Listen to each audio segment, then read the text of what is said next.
નમસ્કાર, હું મિલન ભાલોડી પૂર્વાકી પાઠશાલામાં આપનું સ્વાગત કરું છું. એનપીએસ એટલે કે નેશનલ પેન્શન સ્કીમ.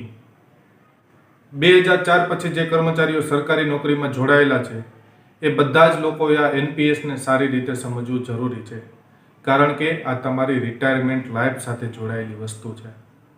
હું તમને આ વિડીયોમાં જણાવીશ એનપીએસની હિસ્ટ્રી, એનપીએસની જરૂરિયાત શા માટે ઊભી થઈ, નવી પેન્શન સ્કીમની જરૂરિયાત શા માટે ઊભી થઈ એની પણ આપણે વાત કરશું.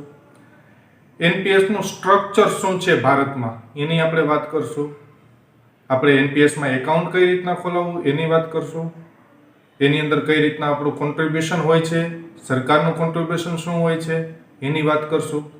તમારા રોકાયેલા નાણાંઓનું શું થાય છે, કઈ રીતના એનો ઉપયોગ થાય છે એની પણ આપણે ચર્ચા કરશું. એમાંથી તમને શું રિટર્ન મળે છે એની પણ આપણે વાત કરશું.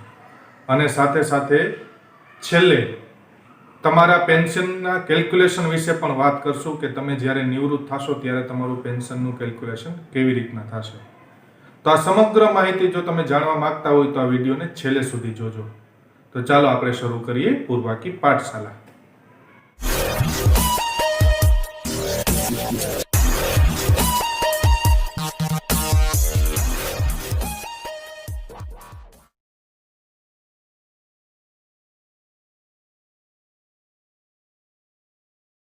શરૂઆત આપણે હિસ્ટ્રીથી કરીએ. વિશ્વના દરેક દેશો પોતાના કર્મચારીઓને પેન્શન આપતી હતી અને હજી પણ આપે છે. સાથે સાથે ઘણી બધી કોર્પોરેટ કંપનીઓ પણ પોતાના કર્મચારીઓને પેન્શન આપતી હોય છે. જે વ્યક્તિએ તમારા માટે આખી જિંદગી સુધી કામ કરેલું હોય, 30-35 વર્ષ ખર્ચી અને તમારી સેવા કરેલી હોય, તો આ વ્યક્તિ જ્યારે નિવૃત્ત થાય છે ત્યારે એમનું જીવન નિર્વાહ સારી રીતે ચાલી શકે એ જોવાનું કામ સરકારનું કે જે તે કંપનીનું હોય છે. આમ વર્ષોથી આ લોકોના નિવૃત્તિ પછી, કર્મચારીઓની નિવૃત્તિ પછી કંપની અને સરકાર છે એમને પેન્શન ચૂકવતી હતી.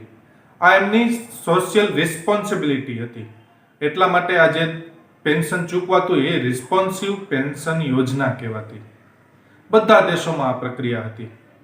પણ અચાનક 1992માં અમેરિકાએ આમાં પરિવર્તન લાવ્યું અને એક નવી પેન્શન યોજના શરૂ કરી, જેને નામ આપ્યું ડિફાઇન્ડ પેન્શન સ્કીમ. આ ડિફાઇન્ડ પેન્શન સ્કીમ સૌપ્રથમ અમેરિકાએ પોતાના સરકારી કર્મચારીઓ માટે શરૂ કરી. ત્યારબાદ એમના કોર્પોરેટ કંપનીઓ, મોટી મોટી કંપનીઓ છે એ પણ આ સ્કીમ સાથે જોડાણી અને આ સ્કીમની સફળતાને જોઈ અને બીજા બધા દેશોએ પણ આ સ્કીમને અપનાવી. ભારત સરકારે પણ 2004થી આ નવી પેન્શન યોજના શરૂ કરી અને એને નામ આપ્યું નેશનલ પેન્શન સ્કીમ. હવે આપણે વાત કરીએ કે આ નવી પેન્શન યોજનાની જરૂરિયાત શા માટે ઊભી થઈ. તો મેં જેમ તમને પહેલા કીધું હતું કે સરકારની અથવા તો જે તે કંપનીની જવાબદારી બને છે કે એ પોતાના કર્મચારીઓને નિવૃત્તિ પછી પણ પોતાનો જીવન નિર્વાહ સારી રીતે ચલાવી શકે, એટલા માટે એમને ફંડ આપે, ફંડ સ્વરૂપે પેન્શન આપે. ભારત સરકારની વાત કરીએ તો ભારત સરકારની છેલ્લી માહિતી મુજબ અત્યારે 48 લાખ જેવા કર્મચારીઓ, કેન્દ્રીય કર્મચારીઓ કામ કરે છે અને એની સામે 65 લાખ જેવા પેન્શનરો છે. આમ જોવા જઈએ તો કેન્દ્રીય કર્મચારીઓ કરતાં પેન્શનરોની સંખ્યા ઘણી બધી વધારે થઈ ગઈ. એટલે કે એમને પેન્શન સ્વરૂપે જે રકમ ચૂકવવામાં આવે છે એમાં પણ કેટલો બધો વધારો થયો. આ પેન્શનની રકમ સરકારના બજેટ ઉપર એક મોટો ભાર ઊભો કરે છે અને આ રકમ છે ને એ અનપ્રોટેક્ટિવ છે. એટલે કે એમાંથી કંઈ પ્રોડક્શન થતું નથી. કે જ્યારે સરકાર કર્મચારીને પગાર ચૂકવે છે તો એની સામે કામ સ્વરૂપે એની પાસેથી પ્રોડક્શન લે છે. પણ પેન્શન છે એ અનપ્રોટેક્ટિવ ખર્ચો છે. તો આ ખર્ચ ઓછો કરવા માટે, આ ખર્ચની જવાબદારીમાંથી ઘટાડો કરવા માટે અને સાથે સાથે પેન્શન પણ ચાલુ રાખવા માટે આ નવી પેન્શન યોજનાને સંકલ્પના લાગુ પડી અને ભારત સરકારે, મેં તમને કીધું એમ, 2004થી આ નવી પેન્શન યોજના પોતાના કર્મચારીઓ માટે લાગુ કરી અને ત્યારબાદ 2009થી એને એમના સમગ્ર દેશ માટે ખુલ્લી મૂકી. સરકારી કર્મચારીઓ, કોઈ કંપનીના કર્મચારીઓ અથવા તો ક્યાંય નોકરી ન કરતા લોકો પણ આ એનપીએસની સાથે જોડાઈ શકે છે. પરંતુ આપણે આ વિડીયોમાં ફક્ત સરકારી કર્મચારીઓ માટે એનપીએસ શું છે એની જ ચર્ચા કરવાના છીએ. હવે આપણે જોઈએ કે ભારતમાં એનપીએસ નું આખું સ્ટ્રક્ચર, આખું માળખું શું છે અને એ કઈ રીતે કામ કરે છે. તો જ્યારે ભારત સરકારે નવી પેન્શન યોજના દાખલ કરવાની શરૂઆત કરી હતી તો એના માટે એને એક સરકારી કંપની એનએસડીએલ ની એના માટે નિયુક્તિ કરી.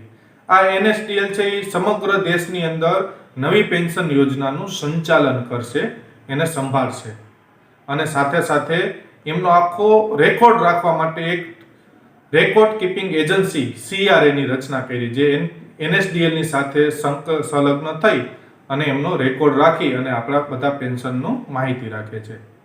હવે જ્યારે નવી આખી સિસ્ટમ ઊભી થાય છે તો એના માટેના રૂલ્સ રેગ્યુલેશન ઘડવાના હોય છે, એને રેગ્યુલાઇઝ કરવી પડે.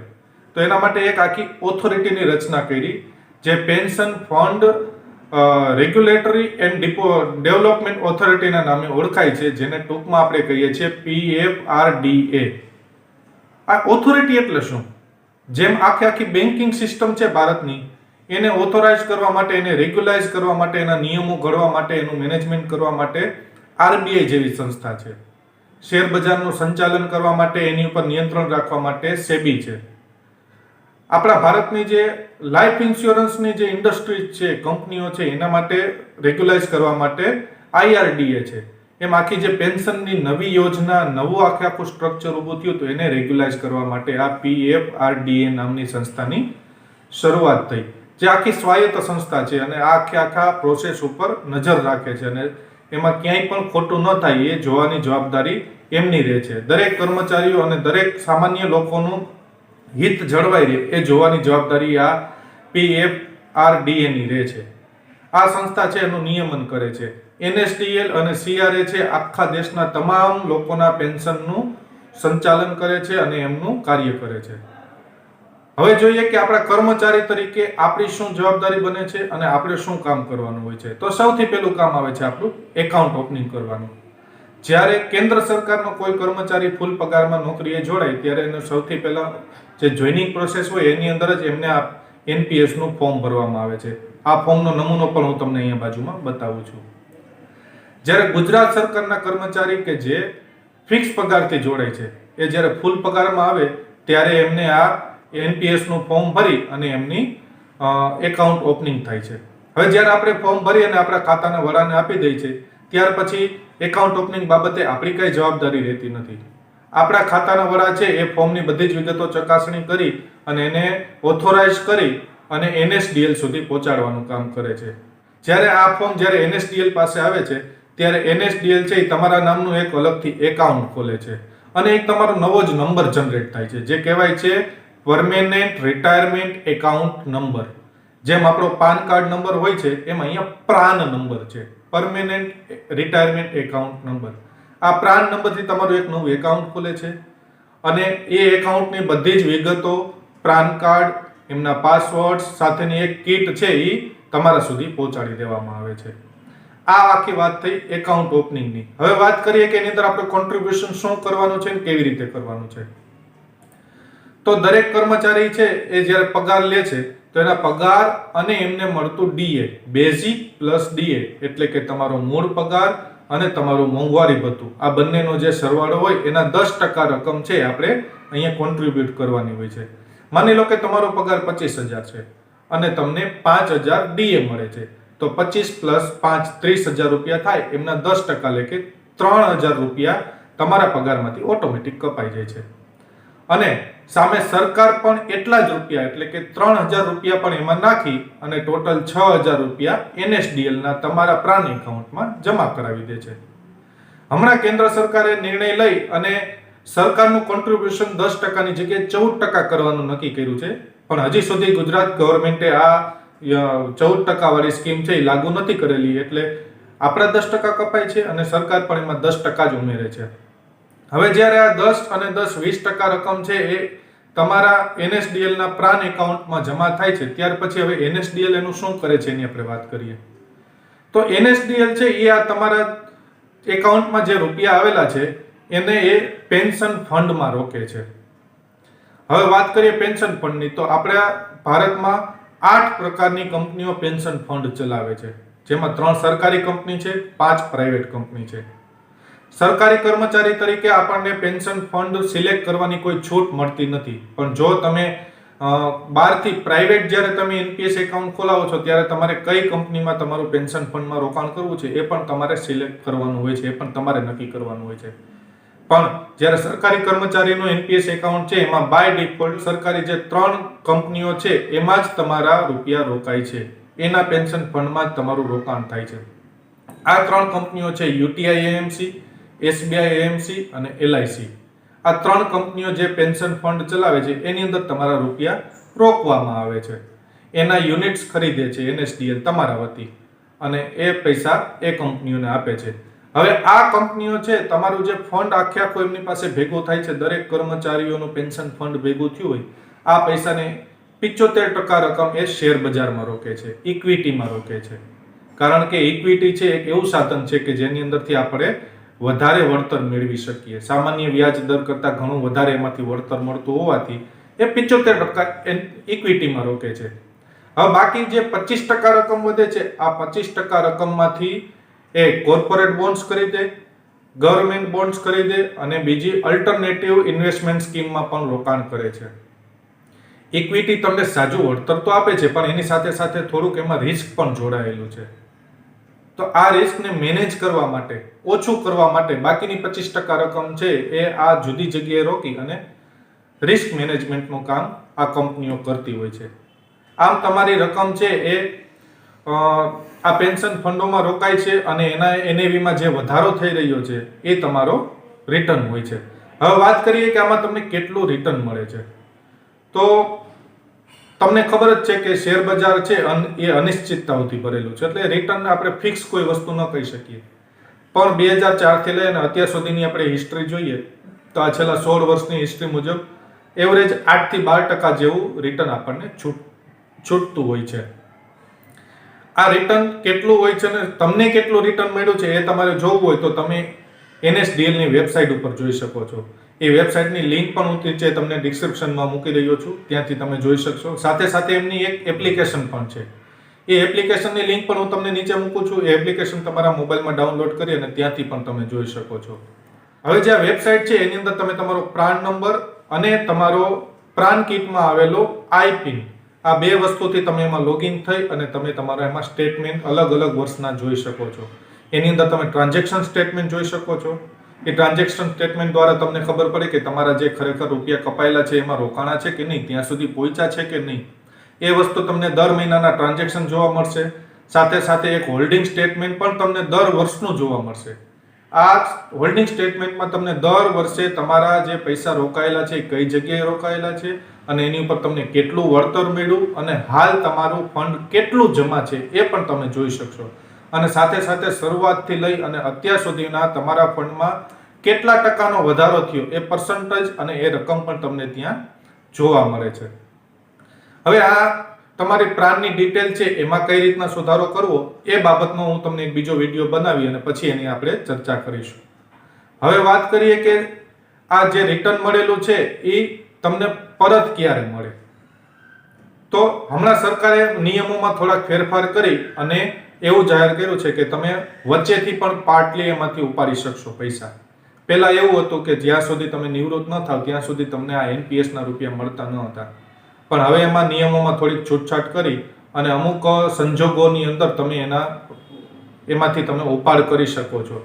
પણ એના પણ ઘણા બધા પેટા નિયમો છે, એના માટે પણ એક આખા અલગ વિડીયોની જરૂર પડે, અહીંયા આપણે ન સમજાવી શકીએ, એટલે એમની ચર્ચા અત્યારે અહીંયા નથી કરતા.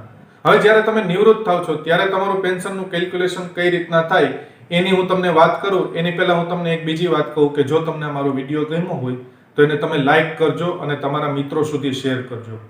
અને જો તમને એનપીએસ વિશેના હજી કોઈ બીજા ડાઉટ્સ રહી જતા હોય, મારા વિડીયોમાં અમુક મુદ્દાઓ કવર ન થઈ શક્યા હોય તો એ વિશે તમને કોઈ પ્રશ્નો હોય તો એ તમે નીચે કોમેન્ટમાં લખી અને મને પૂછી શકો છો. આ સિવાય તમે બીજા ઇન્વેસ્ટમેન્ટ પ્લાન વિશે પણ જાણવું હોય તો એના વિશે પણ તમારે કયા પ્રકારના પ્લાન વિશે જાણવું છે એ પણ તમે મને કોમેન્ટ કરીને જણાવજો, તો હું એમને પણ એ બાબતનો પણ એક નવો વિડીયો બનાવી અને તમારા સુધી આવવાની કોશિશ કરીશ. ચાલો હવે વાત કરીએ આપણે પેન્શન કેલ્ક્યુલેશનની. જ્યારે આપણે નિવૃત્ત થાય ત્યારે આપણું પેન્શન કઈ રીતના ગણાશે. જૂની પેન્શન સ્કીમ હતી એમાં તો બહુ સરળ હતું. તમારા જે છેલ્લો પગાર હોય છેલ્લા પગારના 50% છે તમારા પેન્શનની રકમ ગણાઈ જતી. પણ અહીંયા એવું નથી. અહીંયા કેલ્ક્યુલેશન થોડું કોમ્પ્લેક્સ છે. હવે ત્યારે તમે નિવૃત્ત થાવ છો 30, 35 કે 38 વર્ષ સુધી તમે નોકરી કરેલી હોય તો 38 વર્ષ દરમિયાન સુધી તમારા 10% સરકારના 10% લેખે ઘણું બધું ફંડ ભેગું થયું હોય અને આ બધા જ ફંડ ઉપર ઘણું બધું રિટર્ન પણ મળેલું હોય. 8-10% કે 12%નો રિટર્નના લેખે આપણે ગણતરી કરીએ તો આ ફંડ નિવૃત્તિ સમયે ખૂબ મોટું બની જતું હોય છે. આ ફંડના 60% રકમ તમારા નિવૃત્તિ સમયે અથવા તો 60 વર્ષની ઉંમર જે પહેલા આવે ત્યારે તમને રોકડ સ્વરૂપે તમને આપવામાં આવશે અને 40% રકમ છે એમાંથી તમને પેન્શન ચૂકવવામાં આવશે. પણ માનો કે કોઈ વ્યક્તિ અધવચ્ચેથી નોકરી છોડી દે, રિટાયરમેન્ટ લઈ લે ત્યારે આ રેશિયો થોડોક ફરી જાય છે. 80% રકમ છે એ પેન્શન માટે રાખવામાં આવે છે અને ફક્ત 20% રકમ જ તમને રોકડ સ્વરૂપે આપવામાં આવે છે. હવે જ્યારે તમે રિટાયર થાવ છો ત્યારે તમારી જે 40% રકમ રાખવામાં આવેલી છે એનું શું થાય છે એનું જોઈએ આપણે. હવે આ 40% રકમ છે એનએસડીએલ આમ તો તમને જ દઈ દેલી હોય છે, કારણ કે ત્યાર પછી એનું પેન્શન ચૂકવવા માટે એનએસડીએલ જવાબદાર નથી, પણ એ રકમ તમારે કોઈ ઇન્સ્યોરન્સ કંપનીને એન્યુઇટી સ્વરૂપે આપી દેવાની હોય છે. આ એન્યુઇટી એટલે શું? એન્યુઇટી એટલે એવી વસ્તુ કે તમારે એક સાથે પૂરેપૂરી રકમ જે ઇન્સ્યોરન્સ કંપની છે એને આપી દો અને ત્યાર પછી આ કંપની એનું કેલ્ક્યુલેશન કરી અને આ મૂળ રકમ ઉપરનું વ્યાજનું પણ કેલ્ક્યુલેશન કરે અને બધા કેલ્ક્યુલેશન એવરેજ તમારી જિંદગીની લંબાઈની અંદાજ કરી અને એ પ્રમાણે એ છે તમને પેન્શન બાંધી દે. આ જે તમારું જે પેન્શન બંધાય છે એ પેન્શન પછી લાઈફ ટાઈમ સુધી એની અંદર કોઈ પણ પ્રકારનો ફેરફાર થતો નથી. જેમ જૂની સ્કીમમાં હતું કે મોંઘવારી ભથ્થાનો લાભ મળે, નવા પગાર પંચનો લાભ મળે, એ કોઈ પણ પ્રકારનો લાભ અહીંયા આપણને પછી મળવાનો નથી. એક વખત જે આપણું પેન્શન બંધાઈ જાય છે એ લાઈફ ટાઈમ સુધી તમે જીવો ત્યાં સુધી એટલું ને એટલું પછી રહેવાનું છે. આમ જોવા જઈએ તો દેખીતી દ્રષ્ટિએ તમને જૂની પેન્શન સ્કીમ કરતા અહીંયા થોડાક ગેરફાયદાઓ જોવા મળશે, કારણ કે સૌથી પહેલી વસ્તુ એ જ છે કે અહીંયા અનસર્ટેનિટી છે. તમારું પેન્શન કેટલું મળવાનું છે એ તમારું નક્કી જ નથી. એના માટે ઘણા બધા ફેક્ટરો કામ કરે છે, જેમ કે 10% કોન્ટ્રીબ્યુશન છે તો તમારો પગાર, ડીએ ભવિષ્યમાં કેટલું થવાનું છે એ આપણે અત્યારથી નક્કી નથી કરી શકતા. સાથે સાથે શેર બજાર આજથી 30 વર્ષ સુધી કેવું પરફોર્મન્સ આપશે એ પણ અત્યારથી આપણે નક્કી નથી કરી શકતા. એટલે નિવૃત્તિ સમયે તમારું પેન્શન કેટલું બંધાશે એનો આપણે અત્યારે કોઈ પણ પ્રકારનો અંદાજ ન લગાવી શકીએ. પણ જે આર્થિક જગતના નિષ્ણાંતો છે એમનો એવો મત છે કે આ જૂની પેન્શન યોજના કરતા નવી પેન્શન યોજના તમને નિરાશ તો નહીં જ કરે, એટલે કે એમની સમકક્ષ અથવા તો એમનાથી સારી કદાચ તમારી પેન્શનની રકમ બંધાવવાની શક્યતાઓ દેખાઈ રહી છે. તો મેં મારી રીતે આ એનપીએસ નેશનલ પેન્શન સ્કીમ છે એને તમારા સુધી સારી રીતે સમજાવવાની કોશિશ કરી છે. છતાં પણ જો મારાથી કોઈ મુદ્દો રહી ગયો હોય, તમારા હજી કોઈ ડાઉટ્સ હોય તો તમે નીચે કોમેન્ટ કરી અને મને પૂછજો. હું મારાથી બનતા પ્રયત્ન કરીશ કે તમારા દરેક પ્રશ્નોના જવાબ આપું. તો અહીંયા હું મારો વિડીયો પૂરો કરું છું. આવજો.